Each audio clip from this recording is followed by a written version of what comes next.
abasewo ne banyabo Ntawera Radio Tawera TV twagala kubaza mwina abasobodde okwokumira ku mukutu guno era nga mujjukira tuba tubatuusaako byonna ebifa wano mu UAE kutwalira awamu era ne Uganda nga tuba tubategeeza ebifaayo. Essaawa zino ndi n'omu ku musajja wa Ssabasajja Kabaka era omukulembeze azze okubategeezaako ku nsonga eziri wano mu UAE n'okubabuuzaako n'okubabulira nteekateeka ki zonna eziriwo. Muganda wange nsaba weeyanjule era obuuze ku bantu. Amannya agange nze omukungu Ssenyonga Steven ow'ebyamawulire ku lukiiko lwa Ssabasajja Kabaka lwe yasiima nga atuwa Essazza lye eppya lye yatonda mu mawanga ga Buwalabbu. Neesiimye nnyo okubeerako nammwe olwaleero era njabalamusaako mu kiramuso ekisinga fenna kye tumanyi nti assalamu alaikum wa rahmatullahi wa barakatuhu. Amiina sewo. Omukulu yabalamusizaayo omukulu Steven Ssenyonga nga yewa byamawulire ku kakiiko ka Ssabasajja Kabaka. Mujjukire omwaka ogwaggwa Katikkiro wa Buganda yajja wano mu UAE nga yasindikibwa Ssabasajja Kabaka wa Buganda okutongoza Essazza wano mu Dubai era nga Essazza lino litwaliramu n'ensi zonna ez'Obuwalabbu. Ssebo mukulu Steven tusaba otuweeko ku background katono abakulembeze abalondebwa era n'obuvunaanyizibwa bwabwe. Neyanza nnyo ssebo omukulu Johnson. Ku kakiiko akalondebwa waliwo mukama wange asookera ddala nga ye ow'ekitiibwa Abasi Nsubuga. Oyo ye mubaka waffe. Ye mubaka waffe era nga ffenna abali ku lukiiko tukolera wansi w'omwami oyo Sheikh Abbas Nsubuga. Yes. Kuba muddirira kuliko omwami Sheikh Umar Bakasambe. Nga oye vice we ate era nga yatwala Essazza lye Dubai. Okay. Kuliko omukungu omulala ayitibwa Ismail Sebugwawo nga oyo ye meya wa Abu Dhabi. Era nga ku kakiiko okwo naye kwali nga omukungu wa Ssabasajja Kabaka atwala ekitundu kye Abu Dhabi. Yes. Mu lukiiko olwo. Tulinako omwami Ismail Kamoga. Oyo nga yakulembera Essazza lye Sharjah. Okay. Yeah. Kakati ku bakungu abalala abakungu tulika abakungu kakiiko abakungu 14 domu n'obuvunaanyizibwa bwe obw'enjawulo. Yes. Era nga ku bakungu abalala kuliko omukungu Kamoga Robert. Nga mukulu Kamoga Robert ono yakolanga omuwandiisi ku lukiiko lwaffe olwo. Kuliko omukungu Kimera Yusuf. Nga omukulu Kimera Yusuf akolanga ow'ebyemikolo. Mu luzungu kye tuyita protocol. Okay. Omukulu Kimera Yusuf. Tulina omukulu Badiru Kiruta, omukungu Badiru Kiruta. Oyo nga akola guno na guli ku lukiiko lwaffe olwo. Okay. Tulinako omukulu Nalongo Nanfuka. Oyo akola guno na guli ku lukiiko lwaffe olwo. Okay. Tulinako omukungu Farida Kibirige. Nga omukungu Farida Kibirige akolanga ow'ebyabakyala. Okay. Tulinako omukulu Ndugwa Mustafa. Yes. Omukungu Mustafa Ndugwa yatwala ebyabavubuka byonna ku lukiiko lwaffe olwo. Yes. Tulinayo omukungu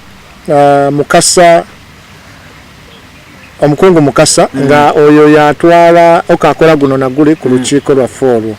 Ndoziranga akakiiko omukalabwa akanyonyodde bulungi olaba nga byonna ebyetaagisa akakiiko kompozi omuwanika omwogeddeko. Omuwanika ssebo bannaye ssebo omuwanika kantu aye mukisa guno okusooka okwetonda kuba bwe neerabira omuwanika ebintu byonna biba byonoonese nange wano mba siriiwo essaawa eno. Omuwanika oyo tulina omwami bamuyita omwami Ismail Kisabagire. Yes. Nga atuula ku kizimbe Nagujja Trading mu Dubai.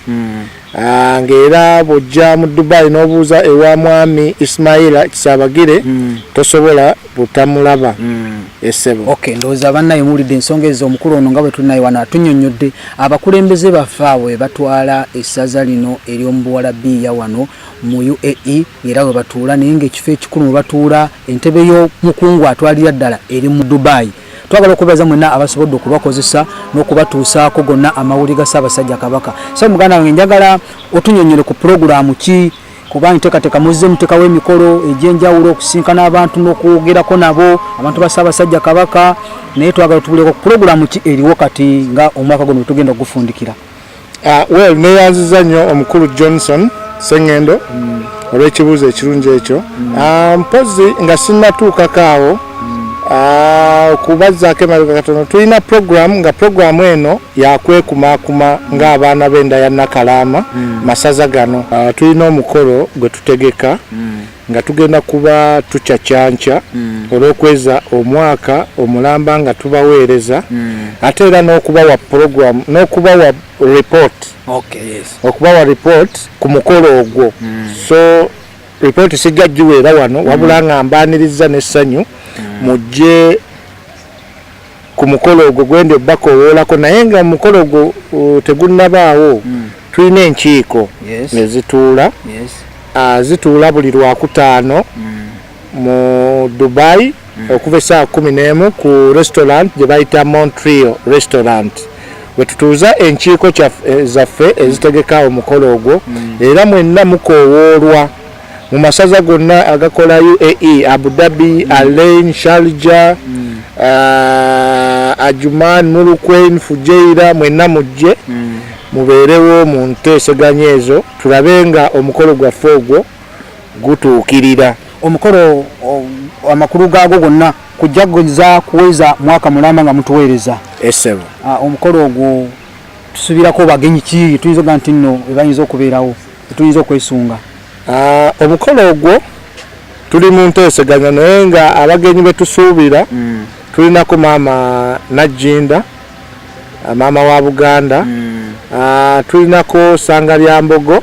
Enteeseganya zikyagenda maaso tulabe nga abagenyi baffe abo babeerawo then baminisita b'emmengo ab'enjawulo nabo tutegese okubaleeta batujagulizeeko tubeere wamu nabo nga tucacyanca tubeere nabo nga tucacyanca. Pozi era tulina n'enteeseganya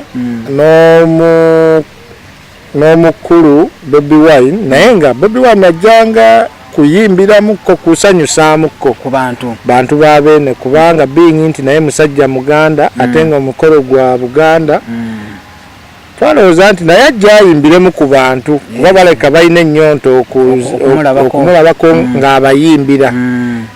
So tumusuubira okubeerawo naye nga azze nga muyimbi wabula singa omubaka. Okamanya ebintu biri bibiri era ngezaako nnyo okukipuriikinga abantu tukitegeere bulungi nti ajjanga muyimbi otuyimbiramu so si munnabyabufuzi. Si munnabyabufuzi kuba Bwakabaka tetwagalamu nnyo byabufuzi. Kati ekifo kigenda kubeera kifo ki mwamaze okiyisa? Ekifo tukisuubira okuba Grand Excelsior naye nga meeting gye tugendamu kati egenda kuba ekikonfamingira ddala era eddoboozi lijja kuba likutegeezebwa. Ennaku z'omwezi omukolo gwaffe ogwo tugusuubira okubeerawo nga 14 Desemba era tugenda byonna bimaliriza olunaku lwa leero.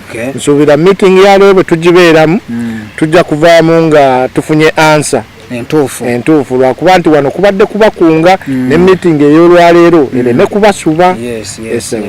Ese twagala okwebaza oyo muganda waffe akwataganya ensonga z'amawulire era bwe tufuna ono w'amawulire tuba tufunye byonna ebiyinza okubeera nga bivudde mu bendo eri awano mu Buwalabbu ng'etutwala Essazza lya Ssabasajja Kabaka era atutegeeza bulungi nga mukitegeddeko bulungi nti tulinayo omukolo gw'okwebaza kubanga buno obuvunaanyizibwa Ssabasajja Kabaka bwe yabakwasa omukwatirako ebendo lino mwe Abaganda nammwe batali Baganda tulina okubeera nga tukwatira wamu kubanga mulimu ebintu bingi nnyo ebyokuyiga. Twagala okukwebaza kubanga musobodde okutukumaakuma ate tubeera nga tufunako ebiseera ebimu nga tusinkanako awamu nga bannayuganda era nga abantu ba Ssabasajja Kabaka era nga tusuubira olunaku lutujja kubeera tukubiza mwenna abali mu Emirates zonna ez'enjawulo okugenda okuwagira emikolo gino era egigenda okubeerawo mu December w'omwaka guno era tusaba mwenna abakungu ba Ssabasajja Kabaka mu bifo ebyenjawulo okunga n'okutegeeza bannayuganda okujja okubeerawo. So muganda wange olinayo akalowoozo konna koyinza okulekerayo bannayuganda era ne bantu ba Ssabasajja Kabaka? Sebo neyanza nnyo akalowoozo nno ke nandibasuuliddeyo abazaana n'abaami ba Kabaka abali mu bendobendo lya Buwalabbu nti kituufu ensonga yonna bemukwasiza awamu ensonga ebadde nnene efuuka ntono. Kale nno omukolo gwaffe guno mukolo guyinza okulabika nti munene naye bwe twegatta omukolo guno gujja kufuuka ensonga nga si y'amaanyi era nsuubira nti bwe tunaaba tukikoze ekyo omukolo gwaffe gujja kuba gwa kitiibwa. Waliwo akantu ke tutayogeddeeko onteekateeka biki abantu bye mwagala bajje nabyo oba mu lukiiko oba mu bigambo bya mobilization biki bye mwagala nga ffe Abaganda ng'abantu ba Ssabasajja Kabaka bye mwagala tukole mu bigambo bya contribution mu bigambo bya entrance tugenda kusasula nga tuyingira ensonga eyo oyinza okubaako ky'ogyogerako? Omukolo guno oguyimirizaawo nga twagala gubeere gwa kitiibwa tusuubira okubeera n'omutemwa gwe tunaasasula ku gate naye nga omutemwa ogwo saagadde guyisa ssaawa eno nga nsuubi waliwo olutuula lwe twagala tukole n'olukiiko tuyise eddoboozi eryo nga tuli wamu ng'olukiiko awo nno nze munnamawulire ndyoke mbategeeze.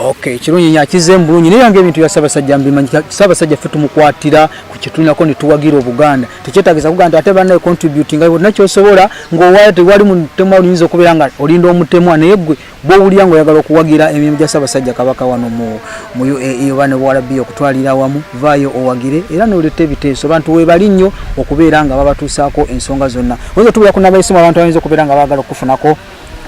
Ennamba y'essimu eri 055 31 34 763. Oyo ye musajja wa Ssabasajja Kabaka atwala ebyamawulire wano mu UAE omukulu Ssenyonga Stephen.